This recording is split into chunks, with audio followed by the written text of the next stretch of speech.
Everyone, मैं हूँ आपकी स्टोरी टेलर रूप और आप सुन रहे हैं मोहब्बत की दुनिया पर सांझ और साची की कहानी।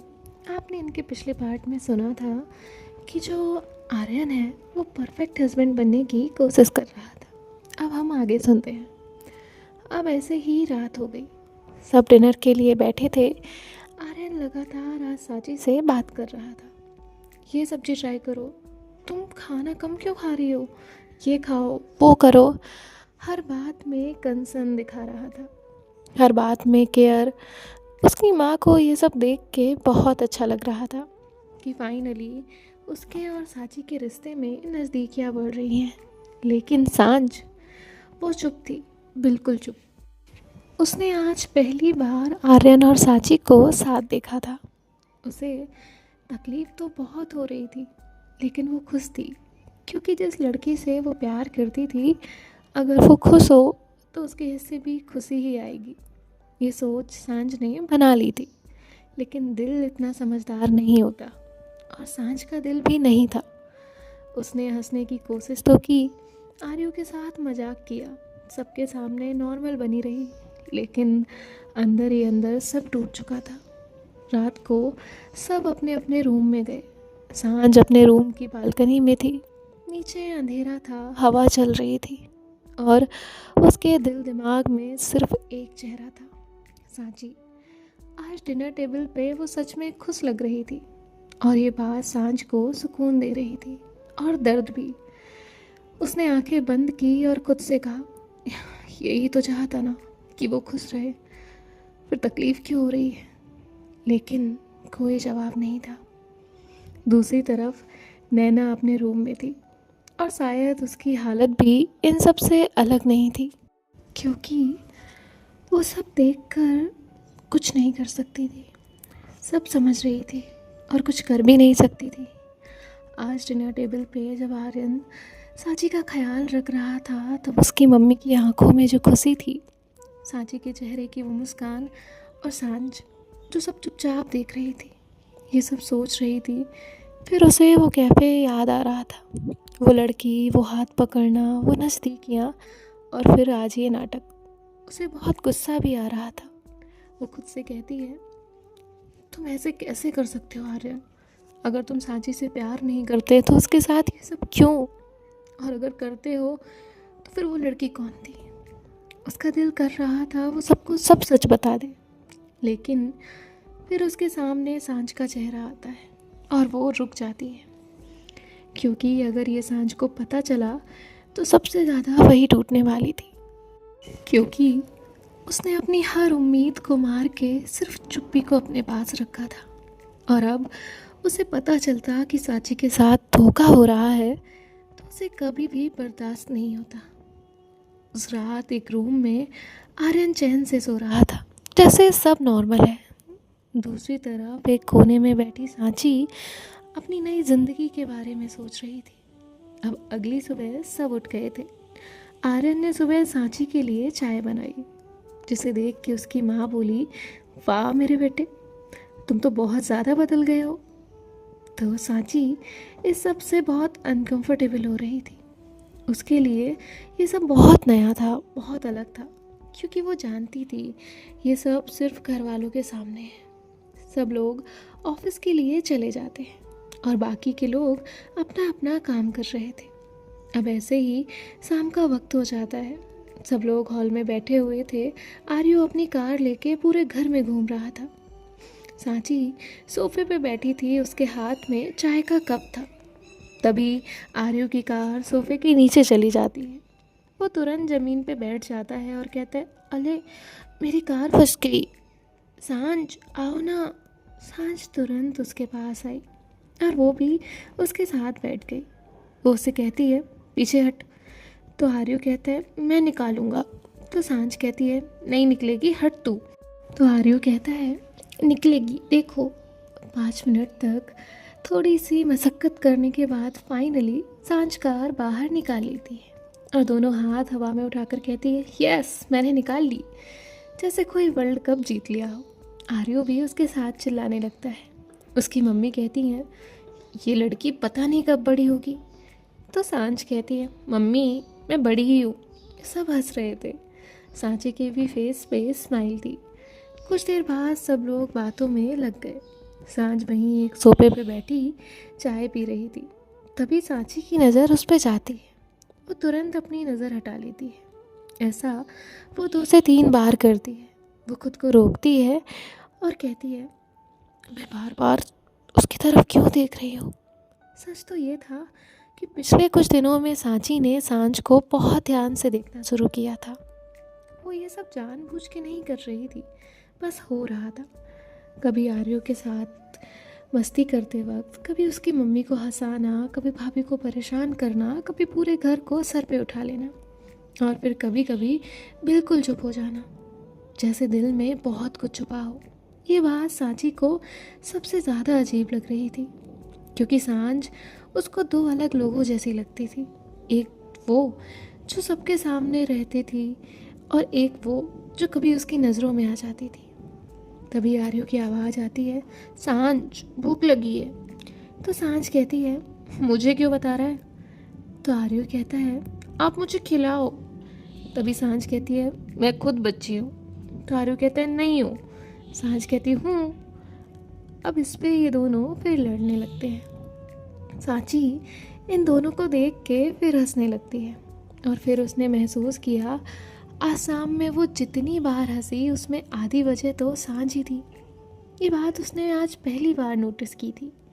पता नहीं, उसके दिल में एक अजीब सा एहसास हुआ, बिल्कुल छोटा सा, बस इतना सा। लेकिन सांची ने तुरंत इस ख्याल को इग्नोर किया। उसने इस बारे में सोचा ही नहीं, क्योंकि उसके लिए ये सब नॉर्मल था। बस घर के किसी इंसान के लिए लगाव हो जाता है, बिल्कुल वैसे ही। उसे बिल्कुल अंदाज़ा नहीं था कि कुछ एहसास शुरू में हमेशा ऐसे ही लगते हैं। और सांझ, उसे तो इस सब का कोई पता ही नहीं था।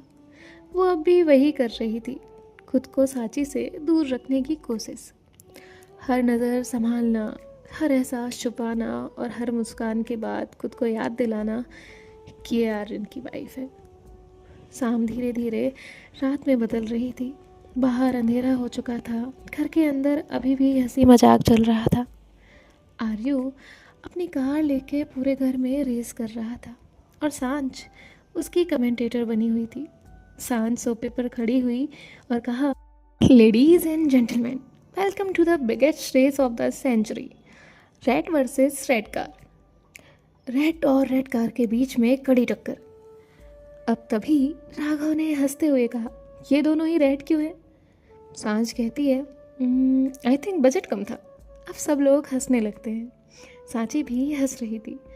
इस बार उसे खुद भी एहसास नहीं था कि वो कितनी भी देर तक सांझ को देख सकती है। सांझ जहाँ होती वहाँ वो खुश रहती थी, हंसती थी। तभी अचानक सांझ वहाँ से गायब हो जाती है। सांची ये देखती है कि सांझ वहाँ है ही नहीं। उसकी नज़र पूरे हॉल में घूम रही थी, सोफ़ा, डाइनिंग टेबल, किचन, लेकिन सांझ कहीं नहीं थी। और फिर अनजाने में वो कह देती है, कहाँ गई है। लेकिन ये उसने बहुत धीरे से कहा होता है। फिर उसने इग्नोर किया और नॉर्मल हो गई। तभी नैना किचन से बाहर आ गई, और उसके पीछे पीछे सांझ भी। उसके हाथ में आइसक्रीम टब था। वो कहती है, मैंने ढूंढ ली। आर्यो भी उसे देख उछल पड़ा, यस। और पता नहीं क्यों, जिस पल सांझ हॉल में वापस आई, सांची को एक अलग सुकून महसूस हुआ, जैसे कुछ मिसिंग था और वो अब पूरा हो गया हो। लेकिन फिर भी वो इस बात पे ध्यान नहीं देती। सब लोग आइसक्रीम खा रहे थे, आर्यो भी। उसकी आधी आइसक्रीम उसके फेस पे लगी थी, तो आधी कपड़ों पे। उसे देख सांझ कहती है, ओए हीरो, तू आइसक्रीम खा रहा है कि उससे नहा रहा है। आर्यू हंसने लगा, और हंसते हुए उसका स्पून नीचे गिर गया। सांझ ने बिना सोचे वो स्पून उठाया और एक टिश्यू लेकर उसके कपड़े साफ किए, उसका फेस क्लीन किया। सांची ये सब देख रही थी। वो खुद से ही कहती है, ये कितनी अच्छी है। ये सबके लिए एक नॉर्मल बात थी, लेकिन सांची के लिए नहीं, क्योंकि वो इतनी जल्दी किसी के लिए भी ओपिनियन नहीं बनाती थी। और आजकल वो खुद बार बार सांझ के बारे में सोच रही थी। कभी उसकी बातें याद आती, तो कभी उसकी मस्ती, कभी आर्यू के साथ उसका बच्चा बन जाना, और एक बात भी कि अब सांझ जब उसे इग्नोर करती थी तो सांची को बुरा लगने लगा था। तभी सांझ की नज़र उस पे पड़ी। सांची को लगा सांझ फिर नज़र हटा लेगी, जैसे वो हमेशा करती थी। लेकिन इस बार सांझ ने कुछ सेकंड्स तक अपनी नज़र नहीं हटाई थी। फिर तुरंत उसने नज़रें हटा ली। उसे कुछ याद आया और वो आर्यू को पकड़ के वहाँ से भाग गई। लेकिन उन 2 सेकंड्स में सांची के दिल में हल्का सा कुछ छोड़ दिया, कुछ जो उसे समझ नहीं आ रहा था। और इस कुछ की वजह से उस रात पहली बार सोने से पहले सांची के मन में आर्यन नहीं बल्कि सांझ का चेहरा आ रहा था। सिर्फ एक पल के लिए वो आर्यू के साथ खेल रही थी, हंस रही थी। फिर सांची ने अपना सर हिलाया और कहा, पता नहीं मैं क्या सोच रही हूँ। उसने लाइट बंद की और सोने की कोशिश करने लगी। रात काफ़ी हो चुकी थी, सब लोग सो रहे थे। सांची को नींद नहीं आ रही थी। वो यहाँ से वहाँ करवट ले रही थी। दूसरी तरफ घर की छत पे सांझ खड़ी थी। ये उसकी पुरानी आदत थी। जब दिमाग में बहुत कुछ चल रहा होता तो वो छत पे चली जाती। हवा काफ़ी ठंडी थी। उसके बाल बार बार उसके चेहरे पे आ रहे थे, लेकिन उसका ध्यान कहीं और था। नीचे पूरे शहर की लाइट दिख रही थी, लेकिन सांझ की आंखों के सामने सिर्फ एक चेहरा था, सांची। और यही बात उसे खुद पे गुस्सा दिला रही थी। बस करो सांझ, उसने खुद से कहा। जितना दूर रहोगी उतना अच्छा होगा। लेकिन फिर उसे आज शाम का एक पल याद आया, जब उसकी नज़र अचानक सांची से मिली। उसने आंखें बंद कर ली। गलती, वो धीरे से बोली। सांझ के लिए वो सच में एक गलती थी, क्योंकि जितनी देर वो सांची को देखती उतना मुश्किल होता था उसके लिए सब कुछ, और वो ये मुश्किल और बढ़ाना नहीं चाहती थी। इसी बीच छत का दरवाज़ा खुला। मैं जानती थी, नैना की आवाज़ आई।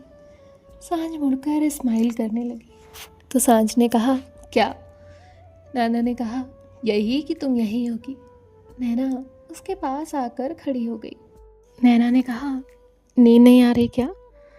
सांझ ने कहा, थोड़ी थोड़ी। नैना की नज़र सांझ के चेहरे पे गई। उसका दिल भारी हो गया। वो जानती थी सांझ जितना हंस रही है उसे कई ज़्यादा दर्द उसके अंदर है, और आजकल वो पहले से ज़्यादा चुप भी रहने लगी है। नैना ने कहा, सब ठीक है? सांझ ने आसमान को देखा और कहा, सब परफेक्ट। नैना ने कुछ नहीं कहा, क्योंकि दोनों ही जानते थे ये झूठ है। कुछ देर बात करने के बाद ये दोनों सोने के लिए चले गए। अब सुबह सब अपने अपने कामों में लगे थे। सांझ आर्यू का स्कूल बैग लेके उसके पीछे भाग रही थी, क्योंकि आर्यू को स्कूल नहीं जाना था। सांझ और ज़ोर से चिल्लाई, रुक जा आर्यू, और तेज भाग गया आर्यू। तभी सांझ ने कहा, अगर स्कूल नहीं जाएगा तो कलेक्टर कैसे बनेगा? तो आर्यू कहता है, मुझे कलेक्टर नहीं बनना, मैं तो डायनासोर बनूंगा। सब हंसने लगते हैं। सांची भी अपनी हंसी रोक नहीं पाई। उसने देखा सांझ ने ड्रामा करते हुए दीवार का सहारा लिया, जैसे आर्यू की बात सुन के उसे बहुत बड़ा शौक लगा हो। बस सांझ ने हाथ उठा दिए और कहा, अब मेरी ज़िंदगी का कोई मतलब नहीं रहा। आर्यू जोर जोर से हंसने लगा, और फिर उस पल सांची ने नोटिस किया, जब सांझ हंस रही होती है तो उसकी आंखें एकदम से चमक जाती हैं, जैसे उसकी आंखें तक मुस्कुरा रही हो। हालांकि ये बहुत छोटी सी बात थी, लेकिन पता नहीं क्यों सांची ने आज ये पहली बार देखा था।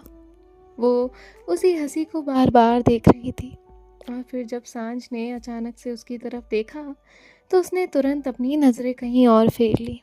ये तो उसे खुद भी समझ नहीं आया क्यों, बस उसे अलग सी फीलिंग हुई।